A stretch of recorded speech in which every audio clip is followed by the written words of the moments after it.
ಅಲ್ಲ, ನೀವು ಅಧಿಕಾರಿಶಾಹಿ ವಿರುದ್ಧ ತಿರುಗಿ ಬೀಳ್ತೀರಿ, ಆದ್ರೆ ಪೊಲೀಸ್ನವರು ಇನ್ಯಾರ್ದೋ ಆದೇಶವನ್ನು ಕಾಯಬೇಕಲ್ಲ, ಅದನ್ನು ಅರ್ಥ ಮಾಡ್ಕೋಬೇಕಲ್ಲ ನೀವು.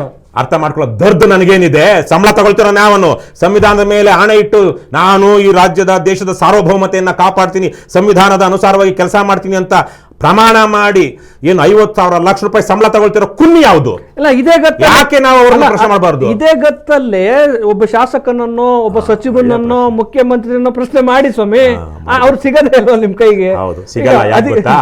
ಪರಮ ನೀಚ ಅಯೋಗ್ಯರು ಇವತ್ತು ಆ ಪ್ರಶ್ನೆ ಕೇಳುವಂತಹ ಹಲ್ಕಾಗಳೇನೆ ನಾವು ಯಾವನ ವಿರುದ್ಧ ಹೋಗಿ ಹೋರಾಟ ಮಾಡ್ತಿದ್ದೀವೋ ಅವನಿಗೆ ಅವನ ಹಣ ತಗೊಂಡು ಹೆಂಡ ಕುಡಿದು ಜಾತಿ ನೋಡ್ಕೊಂಡು ಗೆಲ್ಲಿಸ್ತಿರೋವಾಗ ನಾವು ಹೆಂಗೆ ಬೆಂಬಲಿಸೋದು?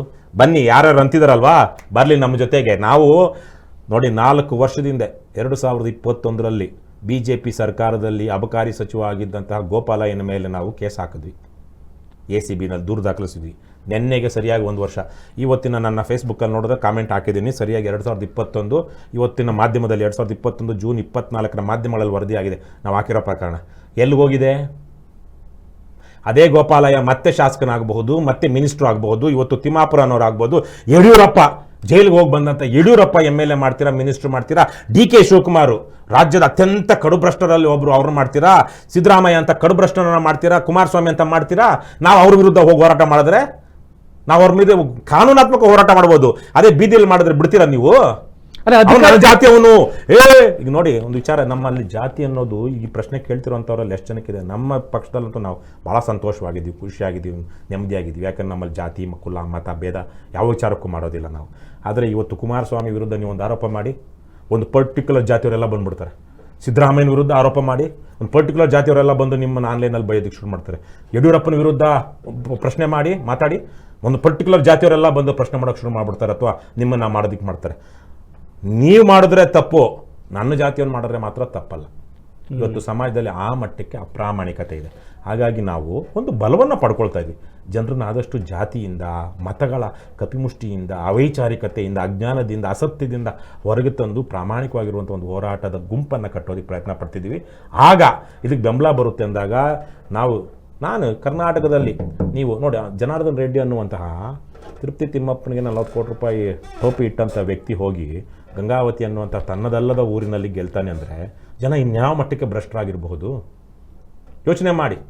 ಗಂಗಾವತಿಗೂ ಜನಾರ್ದನ್ ರೆಡ್ಡಿಗೂ ಏನು ಸಂಬಂಧ? ಮತ್ತು ಜನಾರ್ದನ್ ರೆಡ್ಡಿ ತರದವರು, ಶಿವಕುಮಾರ್ ತರದವರು, ಕುಮಾರಸ್ವಾಮಿ ತರದವರು, ಯಡಿಯೂರಪ್ಪನ ತರದವರು ಅಪ್ಪನ ಸಹಿಯನ್ನು ಮಗನೇ ಸೈನ್ ಮಾಡಿ ಅಪ್ಪನಿಗೆ ಜೈಲಿಗೆ ಹೋಗೋದಕ್ಕೆ ಕಾರಣ ಅಂತ ಇವತ್ತಿನ BJP ಪಕ್ಷದ ರಾಜ್ಯಾಧ್ಯಕ್ಷ ವಿಜಯೇಂದ್ರರ ಮೇಲೆ BJPಯವರೇ ಆರೋಪ ಮಾಡ್ತಿದ್ದಾರೆ ಅಲ್ವಾ?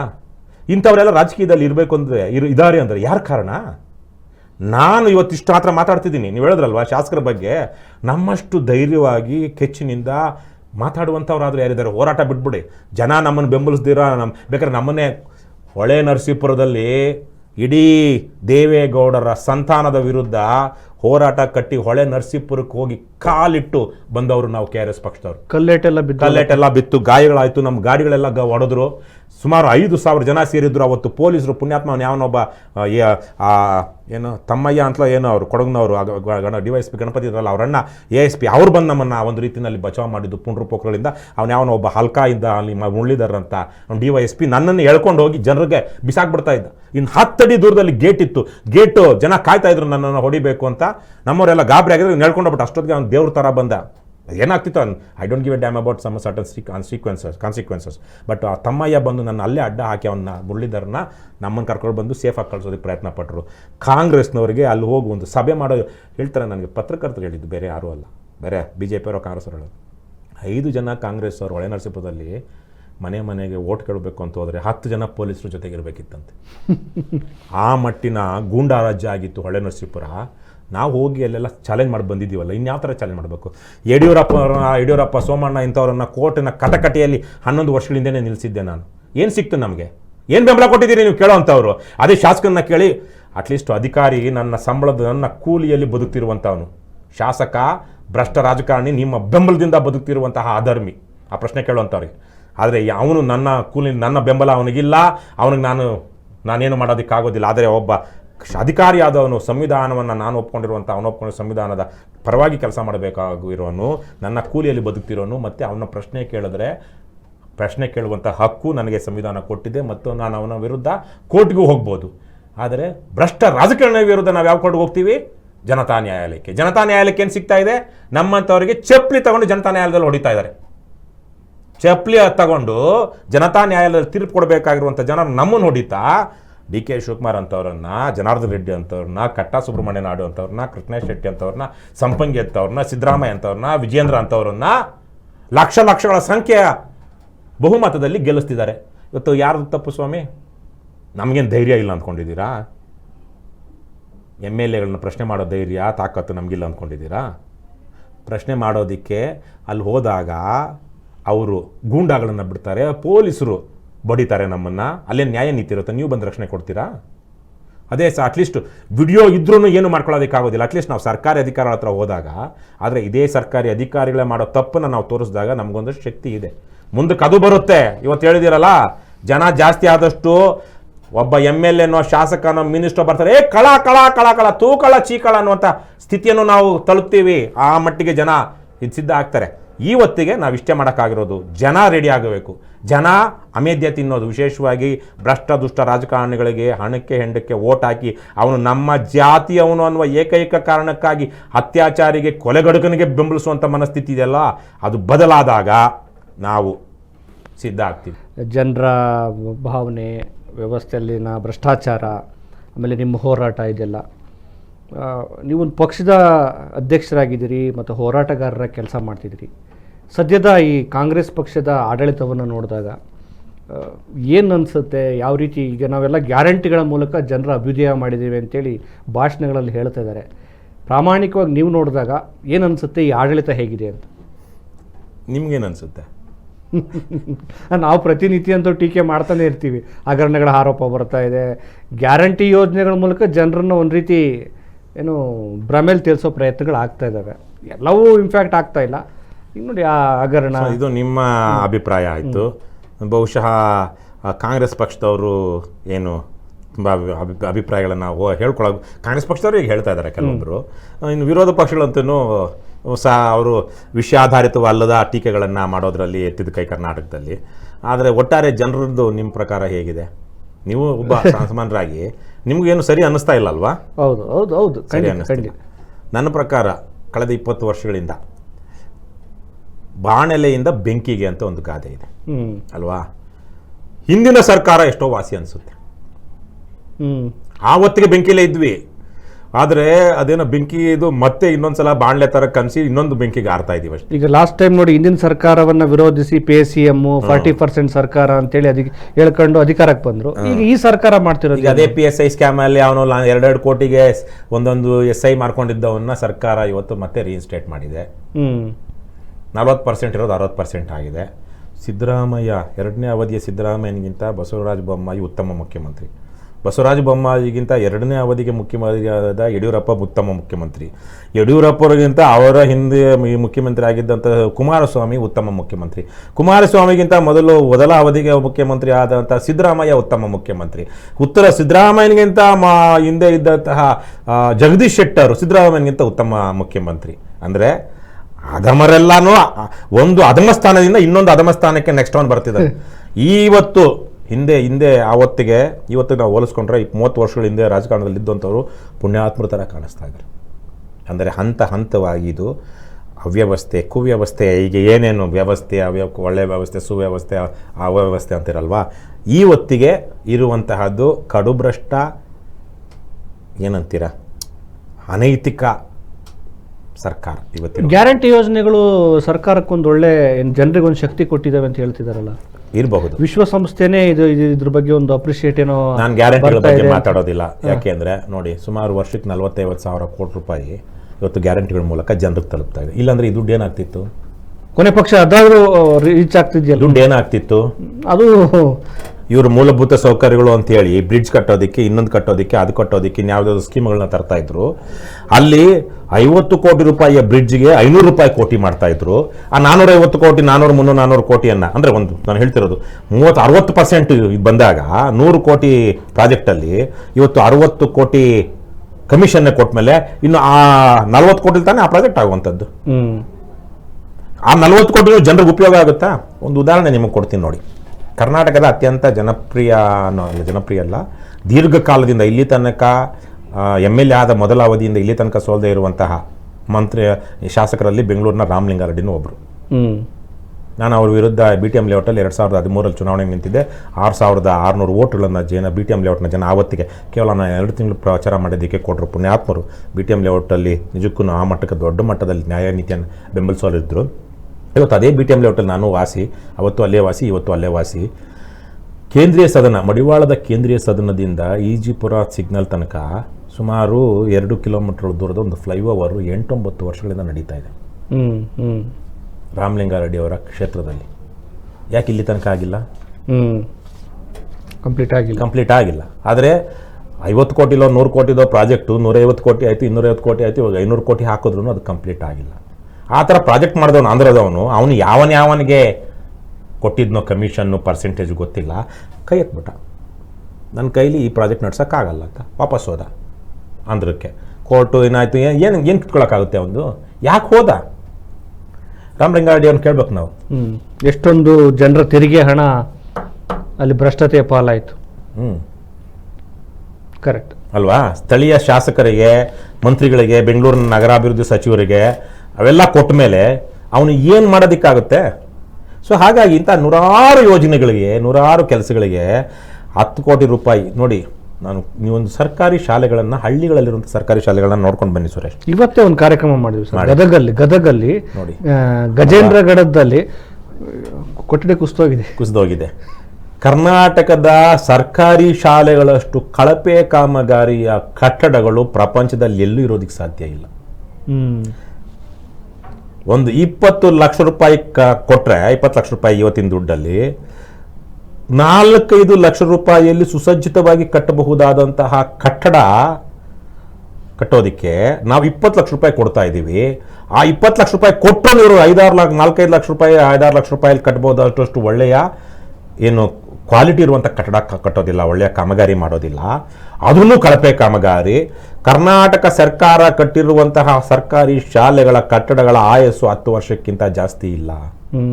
ಈಗ ನಾನು ವಾಸ ಮಾಡ್ತಿರುವಂಥ ಜಾಗದಲ್ಲಿ ನ್ಯಾಷನಲ್ ಗೇಮ್ಸ್ ವಿಲೇಜ್ ಎದುರುಗಡೆ ಒಂದು EWS ಕ್ವಾರ್ಟರ್ಸ್ ಅಂತಿತ್ತು, ವಿವೇಕನಗರಕ್ಕೆ ಸೇರಿರುವಂಥದ್ದು. ವಿವೇಕನಗರ ಅದು ಚರ್ಚ್ ಇದೆಯಲ್ಲ, ಅದು ಎದುರುಗಡೆ ಏನೊಂದು 20-30 ಎಕರೆಯಲ್ಲಿ ಇರಬಹುದೇನೋ ಅದು ಒಟ್ಟಾರೆ.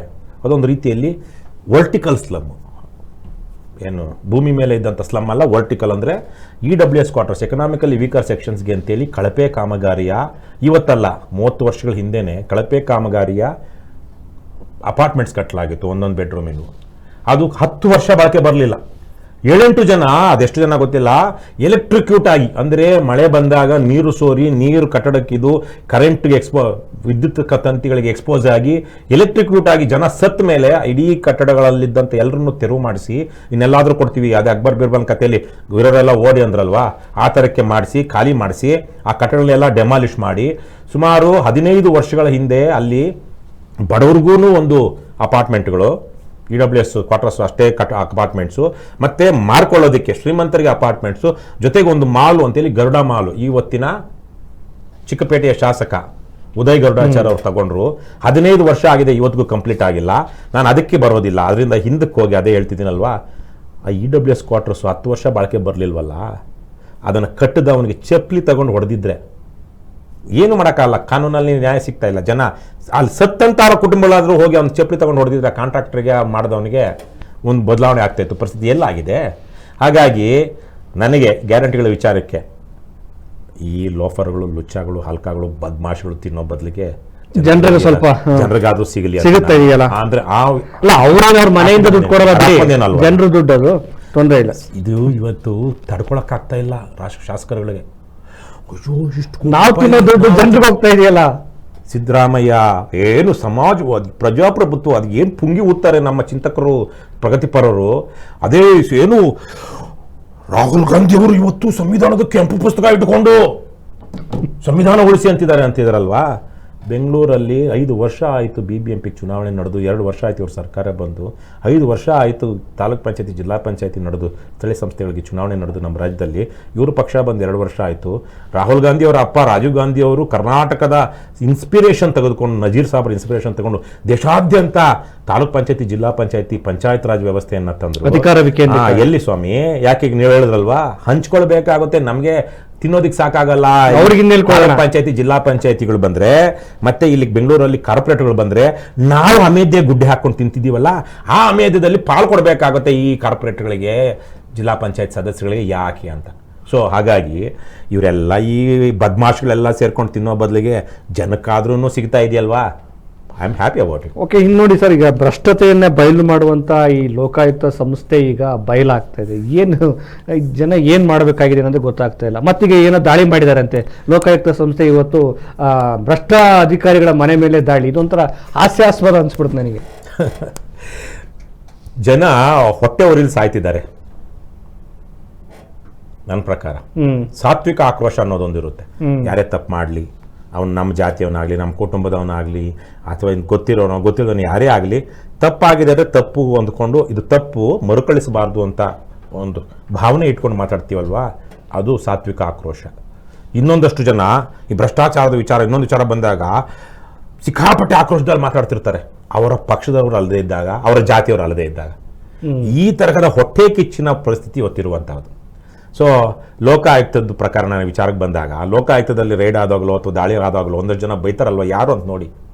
ಅವರೆಲ್ಲ ಬಹುತೇಕವಾಗಿ ಅವ್ರು ಮಾಡೋ ತಪ್ಪನ್ನ ಕೇಳಬಾರ್ದು, ಬೇರೆಯವರು ಅವ್ರಿಗಿಂತ ಮುಂದಕ್ಕೆ ಹೋಗಬಾರ್ದು.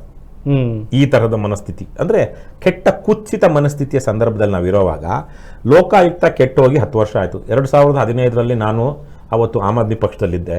ಅವನು ಭಾಸ್ಕರ್ ರಾವನ ವಿರುದ್ಧ ನಾವು ಒಂದು 10-12 ಕಾರ್ಯಕ್ರಮಗಳನ್ನ ಮಾಡಿ ಸುದೀರ್ಘವಾಗಿ ಹೋರಾಟಗಳನ್ನ ಮಾಡಿದ್ವಿ, ಪ್ರತಿಭಟನೆಗಳನ್ನ ಮಾಡಿದ್ವಿ. ಭಾಸ್ಕರ್ ರಾವನಿಗೆ ಅವನ ಮೆಟ್ಲು ಇಳಿತಿದ್ದಾಗಲೇ MS ಬಿಲ್ಡಿಂಗ್ ಅಲ್ಲಿ ಲೋಕಾಯುಕ್ತ ಅಲ್ಲಿ ಗೆರಾವ್ ಹಾಕಿ ನಾವು ಘೋಷಣೆ ಕೂಕಿದ್ವಿ, ಭಾಸ್ಕರ್ ರಾವ್ ಹೊರಡು, ಇಲ್ಲಿಂದ ಖಾಲಿ ಮಾಡು, ರಾಜೀನಾಮೆ ಕೊಡು ಅಂತ. ಆವತ್ತಿನಿಂದನೂ ನೋಡ್ತಾ ಇದೀವಿ. ಆ ಸಂದರ್ಭವನ್ನು ದುರ್ಬಳಕೆ ಮಾಡಿಕೊಂಡಂಥ ಈ ಮಜಾವಾದಿ ಸಿದ್ದರಾಮಯ್ಯ ACBಯನ್ನು ಮಾಡಿದ್ರು, ಮತ್ತೆ ಚೀಮಾರಿ ಹಾಕಿಸ್ಕೊಂಡು ಈಗ ಲೋಕಾಯುಕ್ತ ಮತ್ತೆ ಮರು ಸ್ಥಾಪನೆ ಆಗಿದೆ.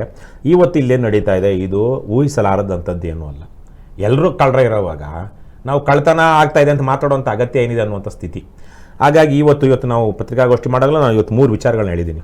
ಮೊದಲಿಗೆ BS ಪಾಟೀಲ್ರ ಕುಟುಂಬದವರೇ ಕೆಲವರು BS ಪಾಟೀಲ್ರು ಏನು ಇವತ್ತು ಲೋಕಾಯುಕ್ತರಾಗಿದ್ದಾರೆ, ಅವರ ಸ್ಥಾನ ದುರ್ಬಳಕೆ ಮಾಡಿಕೊಂಡು ನಮ್ಮವರು ಈ ಥರ ಲೋಕಾಯುಕ್ತದಲ್ಲಿದ್ದಾರೆ, ಹಾಗಾಗಿ ನಿಮ್ಮ ಪ್ರಕರಣಗಳನ್ನು ನಾವು ಸರಿಯಾಗಿ ವಿಲೇವಾರಿ ಮಾಡಿಸ್ಕೊಡ್ತೀವಿ ಅಂತೇಳಿ ನಮ್ಮ ಹತ್ರ ದುಡ್ಡು ತಗೊಂಡು ನಮಗೆ ಮೋಸ ಮಾಡಿದ್ದಾರೆ ಅಂತೇಳಿ ಜನ ಬಂದಿದ್ದು, ಅದು ಪ್ರಕರಣ ಇವತ್ತು ಕೋರ್ಟಲ್ಲಿ ಪೆಂಡಿಂಗ್ ಇದೆ.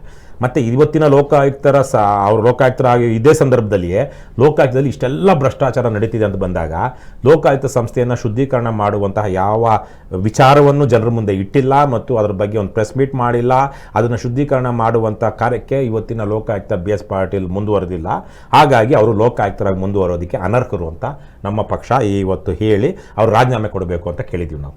ಎರಡನೇದಾಗಿ ತಿಮ್ಮಾಪುರ, ಅವನೇವನು ನಿಂಗಪ್ಪ ಅನ್ನುವಂಥವನು ಮತ್ತು ಶ್ರೀನಾಥ್ ಜೋಶಿ ಇವರೆಲ್ಲನೂ ಈ RB ತಿಮ್ಮಾಪುರ ಅಂತ ಇವತ್ತಿನ ಅಬಕಾರಿ ಸಚಿವ ಏನಿದ್ದಾರೆ ಅವ್ರ ಜೊತೆಗೆ ಸಂಪರ್ಕದಲ್ಲಿದ್ದರು, ಅವರನ್ನು ಭೇಟಿನೂ ಮಾಡಿದ್ರು, ಈ ತಮ್ಮ ಈ ಲೂಟಿ ಹಣವನ್ನು, ಸುಲಿಗೆ ಹಣವನ್ನು ಹಂಚ್ಕೊಳ್ತಿದ್ರು ಅಂತ ಮಾಹಿತಿಗಳು ಹೊರಬರ್ತಿರುವಂಥ ಸಂದರ್ಭದಲ್ಲಿ ಮತ್ತು ಇಷ್ಟೆಲ್ಲ ಜನ ಅಬಕಾರಿ ಅಧಿಕಾರಿಗಳು ಹೋಗಿ ಲೋಕಾಯುಕ್ತರಿಗೆ ಲಂಚ ಕೊಡ್ತಾರೆ ಅನ್ನುವಂತಹ ಸಂದರ್ಭ ಸೃಷ್ಟಿಯಾಗಿರುವಾಗ ಇಡೀ ಇಲಾಖೆಯನ್ನೇ ಸುಲಿಗೆಕೋರರ ತಂಡ, ಭ್ರಷ್ಟರ ತಂಡವನ್ನು ಮಾಡಿರುವಂತಹ ಅಥವಾ ಅದನ್ನು ಏನೂ ಸರಿ ಮಾಡಲಾರದಂತಹ RB ತಿಮ್ಮಾಪುರ ನೈತಿಕ ಹೊಣೆ ಹೊತ್ತು ರಾಜೀನಾಮೆ ಕೊಡಬೇಕು. ಇಲ್ಲ ಅವ್ರು ಕೊಡಲಿಲ್ಲ ಅಂದರೆ ಸಿದ್ದರಾಮಯ್ಯ ಅವ್ರನ್ನ ವಜಾ ಮಾಡಬೇಕು. ಇದು ಎರಡನೇದು. ಇನ್ನೊಂದು, ಇವತ್ತು ಲೋಕಾಯುಕ್ತದಲ್ಲಿ ಇರುವಂಥ ಈ ಪ್ರಕರಣವನ್ನು ಮುಚ್ಚಾಕಬೇಕು ಅಂತ ಮೇಲಿನವರಿಂದ ಹಿಡಿದು ಕೆಳಗಿನವರು ತನಕ, ಯಾಕಂದರೆ ಸಚಿವರುಗಳ, ಮುಖ್ಯಮಂತ್ರಿ ಸಚಿವಾಲಯದವರು ಸೇರಿದಂತೆ ಹಲವು ಸಚಿವರುಗಳ ಆಪ್ತ ಸಹಾಯಕರುಗಳು, ಸೆಕ್ರೆಟರಿಗಳು ಲೋಕಾಯುಕ್ತದವರನ್ನು ಇಟ್ಟುಕೊಂಡು, ಲೋಕಾಯುಕ್ತ ಪೊಲೀಸರನ್ನ ಇಟ್ಟುಕೊಂಡು ವಸೂಲಿ ಮಾಡಿಸಿ ಸುಲಿಗೆ ಮಾಡಿ ಅದನ್ನು ಹಂಚ್ಕೊಳ್ತಿದ್ರು ಅನ್ನುವಂತಹ ವಿಚಾರಗಳು ಪ್ರತಿ ದಿವಸ ಹೊರಗೆ ಬರ್ತಿರುವಂಥ ಸಂದರ್ಭದಲ್ಲಿ ಇದೇ ಪೊಲೀಸರು, ಇದೇ ವ್ಯವಸ್ಥೆ ಇದನ್ನು ಸರಿಯಾಗಿ ದಡ ಮುಟ್ಟಿಸ್ತಾರೆ ಅಂತ ಅನಿಸಿಲ್ಲ, ಮುಟ್ಟಿಸೋದಿಲ್ಲ.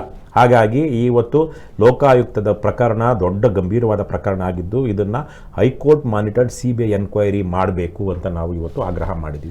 ಸೊ ಹಾಗಾಗಿ ಇಷ್ಟು 3 ವಿಚಾರಗಳು.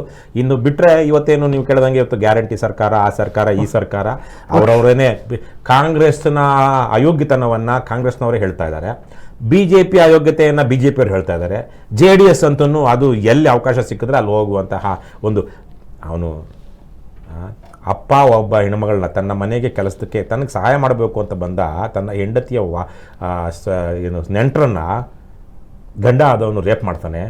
ಅವನ ಮಗ ತನ್ನ ತಾಯಿಯ ವಯಸ್ಸಿನ ಅದೇ ಹೆಣ್ಣು ಮಗಳನ್ನು ಮಗನೂ ರೇಪ್ ಮಾಡ್ತಾನೆ. ಇಂತಹ ನೀಚರನ್ನು ಜೈಲಿಗೆ ಹೋಗೋದ್ರಲ್ಲಿ ಸ್ವಲ್ಪ ರೇವಣ್ಣ ಒಂದು ದಿವಸ ಜೈಲಿಗೆ ಹೋಗಿದ್ರೇನೋ ಅಲ್ವಾ? ಹೌದು. ರೇವಣ್ಣ, ಅಂತಹ ರೇವಣ್ಣ, ಮುನಿರತ್ನ ಏನು CMಗಳಿಗೆ ex-CMಗಳಿಗೆ ಏಡ್ಸು HIV ಇರುವಂಥ ಹೆಣ್ಣುಮಕ್ಕಳನ್ನು ಕಳಿಸಿ ಅವರಿಗೆ ಏಡ್ಸ್ ಏನು ಅದನ್ನು ಬ್ಲ್ಯಾಕ್ ಮೇಲ್ ಮಾಡಿದಂತಹ ಅಂತಹ ಪರಮ ನೀಚ ಅವನು ಇವತ್ತು ಅಸೆಂಬ್ಲಿಗೆ ಹೋಗ್ತಾನೆ. ಅವನ ಪಕ್ಕ ಕೂತ್ಕೊಂಡು ಈ MLAಗಳು ಲಲ್ಲೆ ಹೊಡಿತಾರೆ. ರೇವಣ್ಣ, ಮುನಿರತ್ನ ಅಂಥವ್ರಿಗೆ ಪರಮ ಪವಿತ್ರವಾದ ವಿಧಾನಸೌಧದ ಅಸೆಂಬ್ಲಿ ಒಳಗಡೆ ಪ್ರವೇಶ ಮಾಡೋದಕ್ಕೆ ಏನು ಯೋಗ್ಯತೆ ಇದೆಯಾ? ಅಲ್ಲ, ಅವ್ರ ಜೊತೆ ಸಂಪರ್ಕದಲ್ಲಿರೋರು ಇನ್ನು ರಾಜ್ಯದ ಲಕ್ಷಾಂತರ ಜನರ ಹೃದಯರೋಗ ತಜ್ಞರು ಅಂತ ಫೇಮಸ್ ಆಗಿದ್ದಂತಹ ಮಂಜುನಾಥ್ ಅನ್ನುವಂಥ ಡಾಕ್ಟ್ರು ಆ ಮುನಿರತ್ನಿಗೆ ಯಾರೋ ಕೋಳಿ ಮಟ್ಟೆನೋ ಏನೋ ಎಸ್ದಿದ್ದಕ್ಕೆ ಅಲ್ಲಿ ಹೋಗಿ ಹೃದಯ ತಜ್ಞರು ತಲೆ ಪರೀಕ್ಷೆ ಮಾಡ್ತಿದ್ರು. ತಲೆ ಸವರೋ ಕೆಲಸ, ತಲೆ ಹಿಡಿಯೋ ಕೆಲಸಗಳಿವೆಲ್ಲ, ತಲೆ ಸವರೋ ಕೆಲಸಗಳಲ್ಲ. ಈ ತರಹದ ಪರಿಸ್ಥಿತಿ ಇರೋವಾಗ ಲೋಕಾಯುಕ್ತದಲ್ಲಿ ಇವರೆಲ್ಲನೂ ಅದು ಹೋಗಿ ಏನು ವಿಚಾರಣೆ ಆಗಿ ಬರುತ್ತಾ? ಇಲ್ಲ. ಸೊ ಹಾಗಾಗಿ ನಾನು ವಿಚಾರಕ್ಕೆ ಕೇಳ್ತಿದ್ದೀನಿ ಅಂದರೆ ಪರಿಸ್ಥಿತಿ ಹೀಗಿದೆ. ಇವ್ರು ಯಾರೂ JCB ಪಕ್ಷಗಳವರು ಅವರ ಪಕ್ಷವನ್ನು ಇವ್ರು ಸಮರ್ಥನೆ ಮಾಡ್ಕೊಳ್ತಾರೆ, ಇವರು ಅದನ್ನು ರಕ್ಷಣೆ ಮಾಡ್ತಾರೆ. ಬಾಯಲ್ಲಿ ಹೇಳೋದು ಬೇರೆ, ರಕ್ಷಣೆ ಮಾಡ್ಕೊಳ್ತಾರೆ. ಇವ್ರು ರಕ್ಷಣೆ ಮಾಡ್ಕೊಳ್ತಾರೆ, ಇವ್ರು ರಕ್ಷಣೆ ಮಾಡ್ತಾರೆ. ಇವ್ರನ್ನ ಮೇಲೆ ಕೆಸರಿಚಾಡಿದ್ರೆ ಅದನ್ನು ಮಾಧ್ಯಮಗಳವ್ರು ಬಿಂಬಿಸ್ತಾರೆ. ಇವತ್ತು ಎಷ್ಟು ಮಾಧ್ಯಮಗಳಲ್ಲಿ ಫಾಲೋ ಅಪ್ ಆಗ್ತಾ ಇದೆ ಲೋಕಾಯುಕ್ತದ ಬಗ್ಗೆ, ಮುಖ್ಯವಾಹಿನಿ ಮಾಧ್ಯಮಗಳಲ್ಲಿ, ಪತ್ರಿಕೆಗಳಲ್ಲಿರಲಿ. ಹಿಂದೆ ನನಗೆ ಗೊತ್ತಿರೋ ಹಾಗೆ ಒಬ್ಬ ಪತ್ರಕರ್ತರು ಒಂದು ಸಂಸ್ಥೆಯಲ್ಲಿ ಕೆಲಸ ಮಾಡ್ತಿದ್ದ. ಯಾಕಂದರೆ ನಾನು ಸಂಸ್ಥೆ ಹೆಸರು ಏನು ಅವ್ರದ್ದೇ ಸಂಸ್ಥೆಗೆ ಹೋಗಿ ಅದನ್ನೇ ಹೇಳಿದ್ದೀನಿ.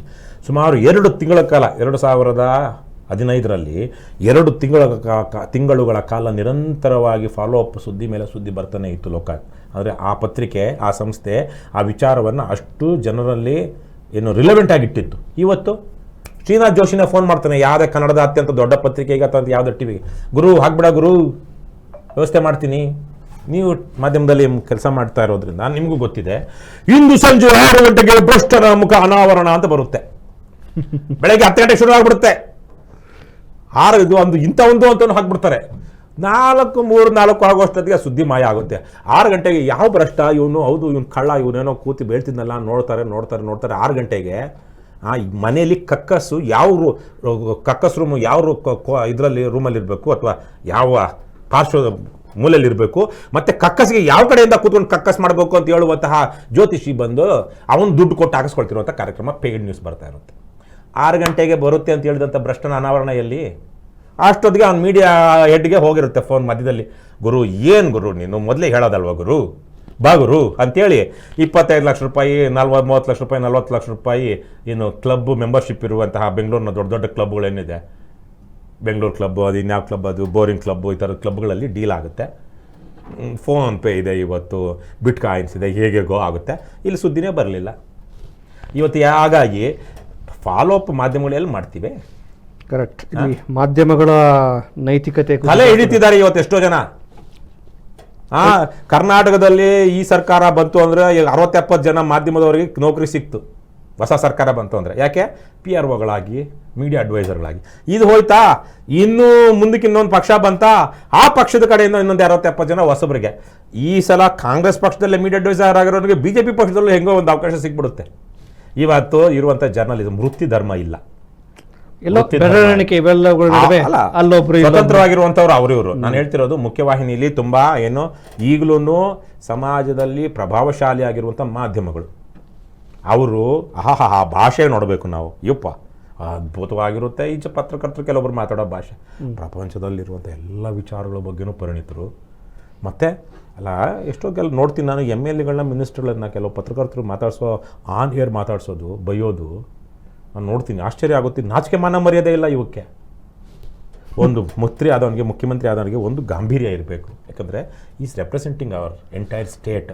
ಹೋಗಿ ಒಂದು ಬೈಟ್ ಕೊಡೋ ವಿಚಾರಕ್ಕೂ ಅಷ್ಟೇ ಬಂದಾಗ, ನೋಡ್ರಪ್ಪ ನಾನು ಏನು ಹೇಳಬೇಕು ಮೊದಲು ಹೇಳಿಕೆ ಕೊಡ್ತೀನಿ, ಹೇಳಿಕೆಯನ್ನು ನಾನು ಈ ಥರ ನೀವೆಲ್ಲ ಇಡ್ಲಿಡಿ, ನಾನು ಮಾತಾಡ್ತೀನಿ, ಆಮೇಲೆ ಫಾಲೋ ಅಪ್ ಕ್ವಶನ್ ತಗೊಳ್ತೀನಿ. ಅದಿಲ್ಲ, ಹೋಗ್ತಿರ್ತಾರೆ, ಬಂದರು ಏನಾಟ್ರು, ಹೌದಾ ಏನು ಹೇಳ್ಬೇಕು, ನೀನು ಸುಮ್ಮನಿರು, ಅವರು ಹಂಗೆ ಇದ್ದಾರೆ. ಮುಖ್ಯಮಂತ್ರಿಗಳು ಉಪಮುಖ್ಯಮಂತ್ರಿಗಳು ಈ ಮಾಧ್ಯಮದವ್ರನ್ನ ರಿಪೋರ್ಟರ್ಗಳನ್ನ ಉಗ್ದಿರೋದು ನೋಡಿದ್ರೆ ಹಾಗೆ ಪ್ರಶ್ನೆ ಹಂಗ್ ಹೇಳಿದಾಗ ರಿಯಾಕ್ಟ್ ಮಾಡ್ಬೇಕಲ್ವಾ, ಸ್ವಲ್ಪ ರೆಸ್ಪೆಕ್ಟ್ ಕೊಟ್ಟು ಮಾತಾಡ್ರಿ ಅಂತೇಳಿ ಅವನಿಗೂ ಮರ್ಯಾದೆ ಇಲ್ಲ ಇವನಿಗೂ ಮರ್ಯಾದೆ ಇಲ್ವಲ್ಲ. ನೋಡ್ತಿರೋ ನಮಗೆ ಮರ್ಯಾದೆ ಕಾಡ್ತಾ ಇದೆ. ಆ ಹುದ್ದೆಗೆ ಜವಾಬ್ದಾರಿ ಕೊಡ್ರಯ್ಯ. ಒಂದು ಪ್ರೆಸ್ ಮೀಟ್ ಮಾಡೋದಕ್ಕೆ ಒಂದು ಯೋಗ್ಯತೆ ಇದಿರುತ್ತೆ, ಒಂದು ವಾತಾವರಣ ಇರುತ್ತೆ, ಒಂದು ಫಾಲೋ ಅಪ್ ಇರುತ್ತೆ. ಅಲ್ಲಿ ಬೇಕಾದ್ರೆ ಏನಾದರೂ ಹೇಳಿ. ಆದರೆ ಇವ್ರು ಎಲ್ಲಂದ್ರೆ ಅಲ್ಲಿ ಹೋಗಿ ಆಮೇಲೆ ನಾನು ನೋಡ್ತೀನಿ ಸರ್ 1 ನಿಮಿಷದಲ್ಲಿ ಹೇಳಿ ಸರ್, ಅರ್ಧ ನಿಮಿಷದಲ್ಲಿ ಹೇಳಿ ಸರ್.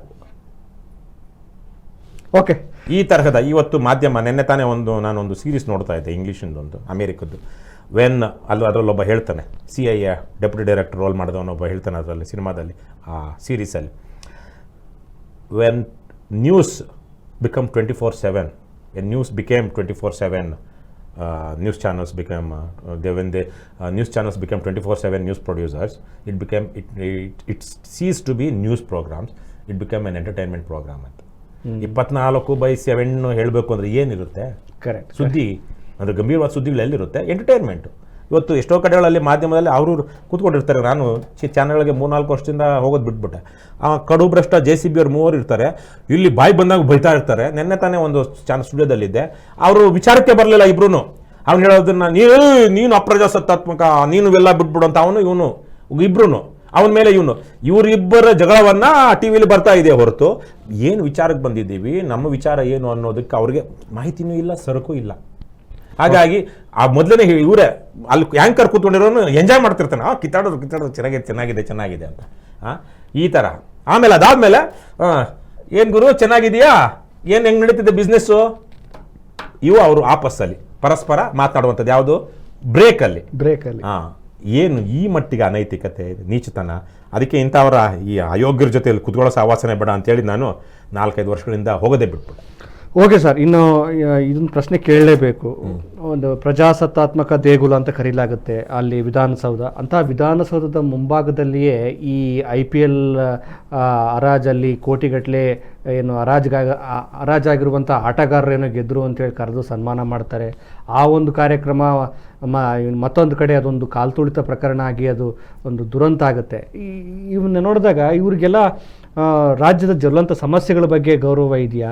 ಆಮೇಲೆ ಇವರು ಕುರಿಗಳ ಥರ ಹಿಂಗೆ ನುಗ್ಕೊಂಡು ಹೋಗ್ತಾರಲ್ಲ ಜನರು, ಯಾರೋ ಆಟಗಾರ ಅಂಥೇಳಿ ನೀವು ಹೇಳ್ತಾರಲ್ಲ, ಯಾವುದೋ ಒಂದು ಒಳ್ಳೆ ಕಾರ್ಯಕ್ರಮಕ್ಕೆ ಬರಲ್ಲ, ಹುಚ್ಚಿಡಿಸ್ಕೊಂಡು ಹಿಂಗೆ ಹೋಗ್ತಾರಲ್ಲ, ಈ ಅವಿವೇಕತನದ ಬಗ್ಗೆ ಏನು ಹೇಳ್ತೀರಾ? ಸರಿಯಾಗಿ 2000 ವರ್ಷಗಳ ಹಿಂದೆ ರೋಮ್ ಸಾಮ್ರಾಜ್ಯ, ನೀವು ರೋಮ್ನಲ್ಲಿ ನಮ್ಗೆ ಗೊತ್ತಿರ್ಬೋದು ಕೊಲಿಸಿಯಂ ಅಂತ, ಅದು ದೊಡ್ಡ ಈಗ ನಮ್ಮ ಚಿನ್ನಸ್ವಾಮಿ ಸ್ಟೇಡಿಯಂ ಥರದ್ದ.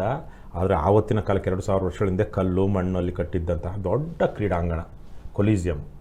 ಆವತ್ತು ರೋಮ್ ಸಾಮ್ರಾಜ್ಯ ಬಹಳ ಪ್ರಪಂಚದಲ್ಲೇ ಉತ್ತುಂಗದಲ್ಲಿದ್ದಂತಹ ಸಾಮ್ರಾಜ್ಯ. ಎಲ್ಲಿ ಹೋದ್ರೂ ಆವತ್ತಿನ ಕಾಲಕ್ಕೆ ಯುದ್ಧ ಅಂದರೆ ಅದು ಲಾಭ ಇಲ್ಲ ನಷ್ಟ ಅಂದರೆ ಸೋತ್ರೆ ನಷ್ಟ, ಇಲ್ಲಾಂದರೆ ಲಾಭ. ಹೇಗೆ ಇವರೇನು ಯುದ್ಧಕ್ಕೆ ಹೋದಾಗ ಸುಮ್ಮನೆ ಅಲ್ಲೇನು ಗೆದ್ದು ಸಾಮ್ರಾಜ್ಯ ವಶಪಡಿಸ್ಕೊಳ್ಳೋದಲ್ಲ, ಯುದ್ಧ ನಡೆದ ಮೇಲೆ ಇದು ಲೂಟಿ ನಡೀತಿತ್ತು.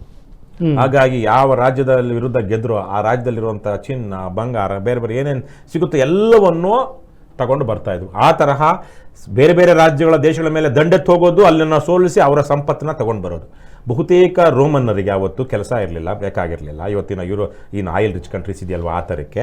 ಆದರೆ ಜನಕ್ಕೆ ಎಂಟರ್ಟೈನ್ ಮಾಡಬೇಕಲ್ವಾ, ಅದು ಒಂದು ರೀತಿಯಲ್ಲಿ ಡೆಮಾಕ್ರಸಿ ಇದ್ದಂಥ ದೇಶ. ಇವನು ಸೀಸರ್ ಬರೋ ತನಕ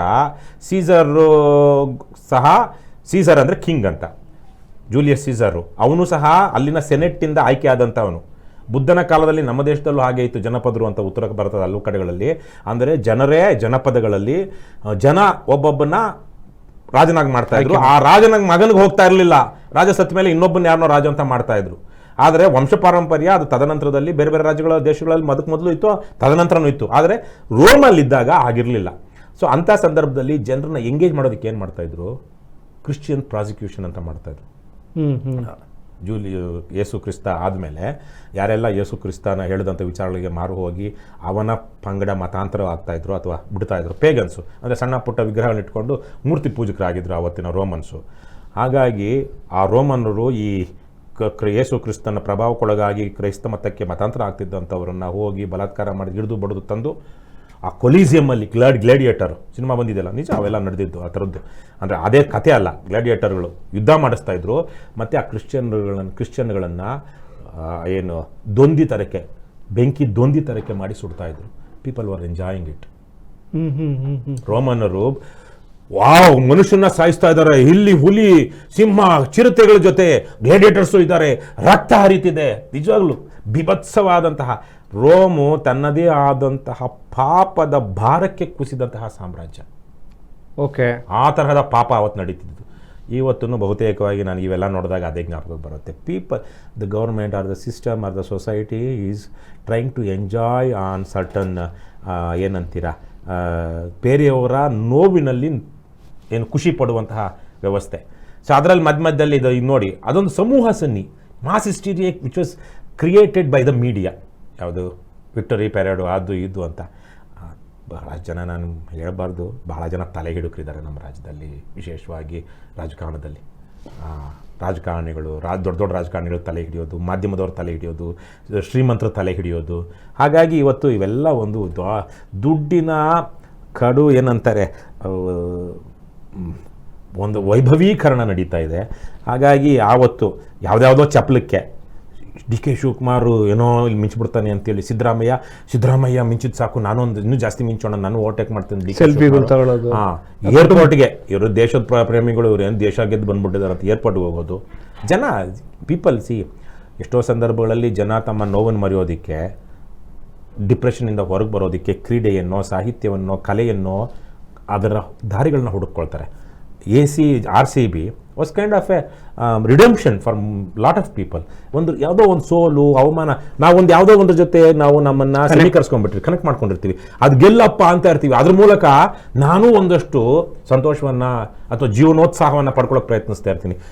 it has happened in the history. So ಭಾಳಷ್ಟು ಜನ people have been beaten or they think that their life is irrelevant, ಅಪ್ರಸ್ತುತ ಅಥವಾ ನಂದು ನಗಣ್ಯ ಅನ್ಸೋವಂಥವ್ರು ಈ ಥರದ್ದು ಯಾವುದೋ ಜೊತೆ ಕನೆಕ್ಟ್ ಆಗ್ತಾರೆ. ಹಾಗಾಗಿ ಈ RCB ಗೆದ್ದಾಗ ಬಹಳ ಜನಕ್ಕೆ ಆ ಥರ ಫೀಲ್ ಆಯಿತು.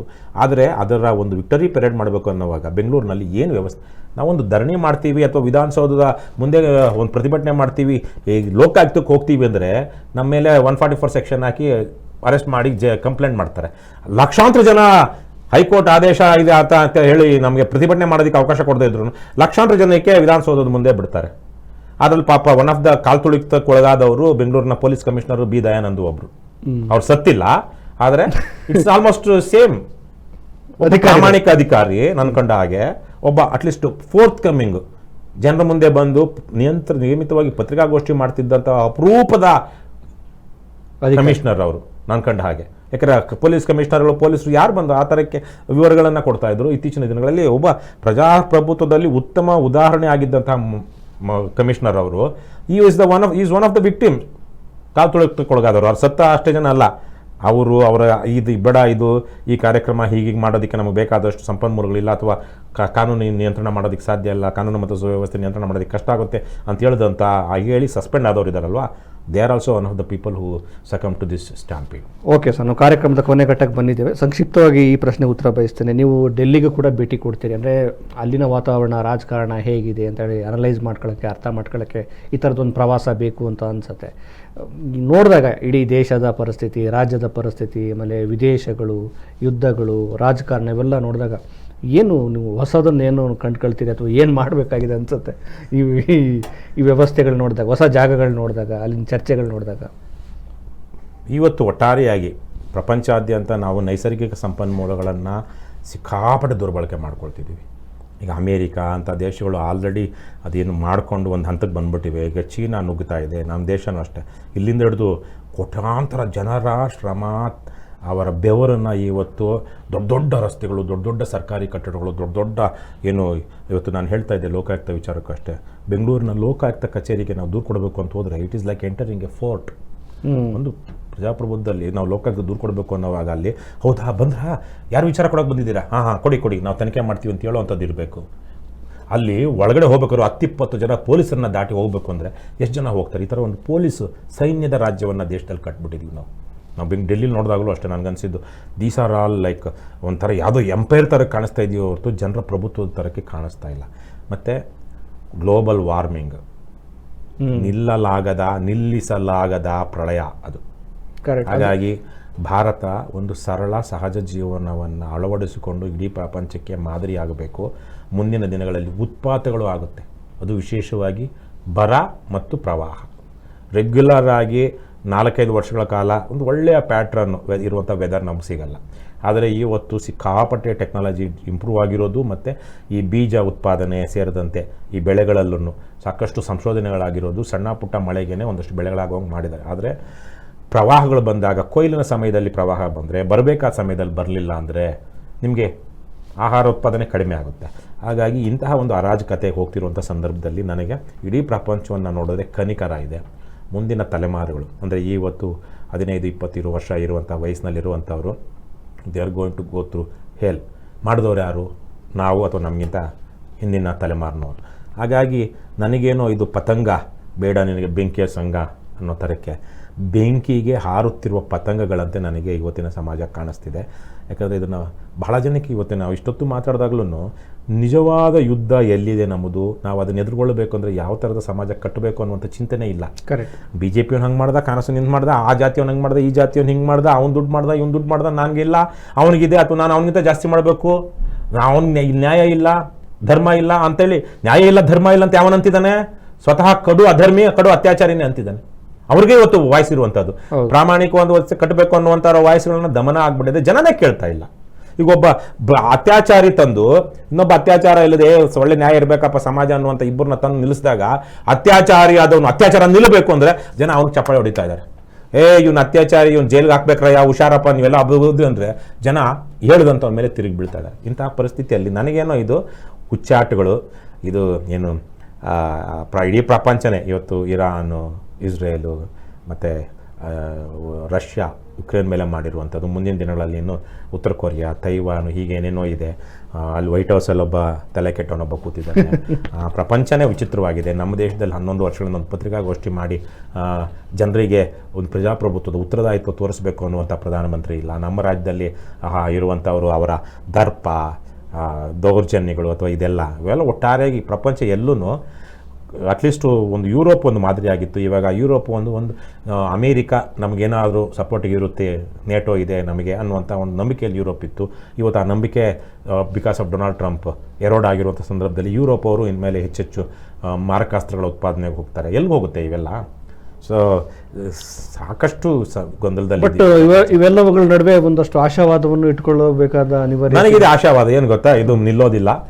100 ಕೋಟಿ ಜನ ಸಾಯ್ತಾರೆ, ಅದಾದಮೇಲೆ ಏನೋ ಒಂದಷ್ಟು ಜನ ಮುಂದಿನ ಜನಕ್ಕೆ ಸರಿ ಹೋಗ್ಬೋದು ಅಂತ ಇವತ್ತಿರೋ ಆಶಾವಾದ ನನಗೆ. ಅಂದರೆ ಆಶಾವಾದ ಅಂತಲ್ಲ, ನಾನು ವಾಸ್ತವವನ್ನು ಗಮನಿಸ್ತೀನಿ. ಆಶಾವಾದ ನನಗಿಷ್ಟೇ. ಕಷ್ಟಪಟ್ಟು ದುಡಿರಿ, ನ್ಯಾಯ ನೀತಿಯಿಂದ ನಡ್ಕೊಳ್ಳಿ, ಧರ್ಮದಿಂದ ನಡ್ಕೊಳ್ಳಿ. ಪ್ರಜಾಪ್ರಭುತ್ವ ವ್ಯವಸ್ಥೆಗಿಂತ ಉತ್ತಮ ವ್ಯವಸ್ಥೆ ಯಾವುದೂ ಇಲ್ಲ. ಯಾವುದೇ ಕಾರಣಕ್ಕೂ. ನೆನ್ನೆ ಒಬ್ಬ ಮುಟ್ಟಾಳ ಸಿಕ್ಕಿದ ನನಗೊಬ್ಬ ಹಿರಿಯ, ಪಾಪ ಆತ ಕಾಂಗ್ರೆಸ್ನ ಬೇಸತ್ತ ಹಿರಿಯ ಇರಬೇಕು, 70-80 ವರ್ಷ ಆಗಿತ್ತು. ಇದೆಲ್ಲ ಬದಲಾಗಲ್ರಿ, ದೇಶ ಮಾರ್ಕೊಳ್ಳೋಕೆ ನಾವು ಸಿದ್ಧವಾಗಿದ್ದೀವಿ ಅಂತ ಇದ್ರು, ಸರ್ವಾಧಿಕಾರ ಬರಬೇಕು ಅಂತ ಇದ್ರು, ಮಿಲಿಟರಿ ಆಡಳಿತ ಬರಬೇಕು. ಇವೆಲ್ಲ ಮೂರ್ಖತನಗಳು. ಏನು ಇದೇನು ನೆಗಡಿ ಆಗಿದೆ ಅಂತೇಳಿ ಮೂಗು ಕೊಯ್ಕೊಳ್ತಾರಲ್ವ, ಆ ಥರದ್ದು ಪ್ರಜಾಪ್ರಭುತ್ವ ವ್ಯವಸ್ಥೆ. ನಾಳೆ ಜೂನ್ 25 ಸರಿಯಾಗಿ 50 ವರ್ಷಗಳ ಹಿಂದೆ 1975ರಲ್ಲಿ ದೇಶಕ್ಕೆ ಅಪಚಾರ ಮಾಡಿದಂತಹ ಒಂದು ಕೆಲಸವನ್ನ ಆವತ್ತಿನ ಇಂದಿರಾ ಗಾಂಧಿ ಮಾಡಿದ್ರು. ಭಾರತದ ಒಂದು ಈಗಲೂ ಕೂಡ ಒಂದು ರೀತಿ ಅಘೋಷಿತ ತುರ್ತು ಪರಿಸ್ಥಿತಿ ಇವತ್ತು ಇದೆ. ಆದರೆ ಅವತ್ತು ಘೋಷಿತ ತುರ್ತು ಪರಿಸ್ಥಿತಿನ ಇತ್ತು ಮಾಡಿದಂಥವ್ರು ಯಾರು? ದೇಶದ ಅತ್ಯಂತ ದೊಡ್ಡ ಪ್ರಜಾಪ್ರಭುತ್ವವಾದಿಯಾಗಿದ್ದಂಥ ನೆಹರೂರವರ ಪಕ್ಷದ ನೆಹರೂರವರ ಮಗಳೇನೆ. ಹಾಗಾಗಿ ಅಂತಹ ಒಂದು ಅಗ್ನಿದಿವ್ಯಗಳನ್ನೆಲ್ಲ ನಾವು ಬಂದಿದ್ದೀವಿ. ಆದರೆ ಪ್ರಜಾಪ್ರಭುತ್ವಕ್ಕಿಂತ ಶ್ರೇಷ್ಠವಾದ ಉತ್ತಮವಾದದ್ದು ಯಾವುದೂ ಇಲ್ಲ. ಕಾಪಾಡ್ಕೊಳ್ರಯ್ಯ ಅದಷ್ಟೇ ನಾನು ಕೇಳ್ಕೊಳ್ತೀನಿ. ಓಕೆ ಸರ್, ಸುದೀರ್ಘವಾದ ಈ ಮಾತುಕತೆಯಲ್ಲಿ ರಾಜಕಾರಣ, ವ್ಯವಸ್ಥೆಯ ಭ್ರಷ್ಟತೆ, ಪ್ರಾಮಾಣಿಕತೆ ಮತ್ತು ನಮ್ಮ ಜನರ ಯೋಚನೆಗಳು ಹೇಗಿರಬೇಕಾಗಿದೆ, ಮತ್ತು ವಿಶ್ವ ಶಾಂತಿ, ಪರಿಸರದ ಎಚ್ಚರಿಕೆಯ ಕರೆಗಂಟೆ, ಹೀಗೆ ಅನೇಕ ವಿಚಾರಗಳ ಬಗ್ಗೆ ಸವಿಸ್ತಾರವಾಗಿ ಚರ್ಚೆ ಮಾಡಿದ್ದೀವಿ. ನೀವು ಕೂಡ ಹಂಚ್ಕೊಂಡಿದ್ದೀರಿ ನಮ್ಮ ಈ ಚಿಂತಕರ ಚಾವಡಿ ಕಾರ್ಯಕ್ರಮಕ್ಕೆ ಬಂದು. ನಿಮ್ಮ ಎಲ್ಲ ಚಿಂತನೆಗಳನ್ನು ಮನಸ್ಸು ಬಿಚ್ಚಿ ಮುಕ್ತವಾಗಿ ಹಂಚ್ಕೊಂಡಿದ್ದಕ್ಕೆ ನಿಮಗೆ ಧನ್ಯವಾದಗಳು ಸರ್. Thank you. ಧನ್ಯವಾದಗಳು ನಿಮಗೂ. ಇದು ರವಿಕೃಷ್ಣ ರೆಡ್ಡಿ ಅವರೊಂದಿಗಿನ ಚಿಂತಕರ ಚಾವಡಿ ಕಾರ್ಯಕ್ರಮ. ಮತ್ತೊಬ್ಬ ವಿಶೇಷ ಅತಿಥಿಯೊಂದಿಗೆ ಈ ಒಂದು ಚರ್ಚೆಯಲ್ಲಿ ನಾನು ನಿಮ್ಮನ್ನು ಭೇಟಿ ಮಾಡ್ತೇನೆ. ನಮಸ್ಕಾರ.